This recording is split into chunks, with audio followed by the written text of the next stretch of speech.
In this video, I will talk about the nature of religion and how, in order to be a man of faith, you kind of have to let go of any kind of philosophical arguing or even reason for that matter. I will point out David Hume's critique of miracles, in particular, that he deems them as irrational and contradictory to the laws of nature, which ironically and indirectly accentuates the very nature of faith. This paragraph is from An Inquiry Concerning Human Understanding, and David Hume, in a rather sarcastic tones, writes that mere reason is insufficient to convince us of its veracity, namely faith and religion's veracity. And whoever is moved by faith to assent to it is conscious of a continued miracle in his own person, which subverts all the principles of his understanding and gives him a determination to believe what is most contrary to custom and experience.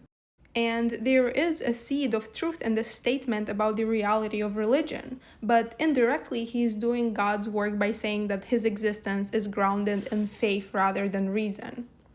Now, to counteract David Hume's sarcasm and disbelief in God, will bring in Kierkegaard, who has a very compelling argument. Kierkegaard writes in Fear and Trembling that theology sits all painted at the window, courting philosophy's favor, offering philosophy its delights. It is said to be hard to understand Hegel while understanding Abraham. Why, that's a bagatelle. To go beyond Hegel, that is a miracle, but to go beyond Abraham, that is the simplest of all.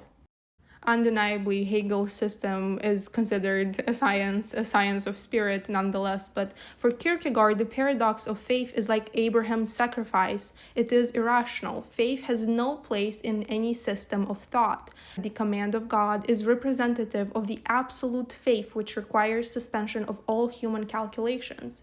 And because of this, philosophy cannot and should not give a fair account of faith, and the two should remain separate in this matter.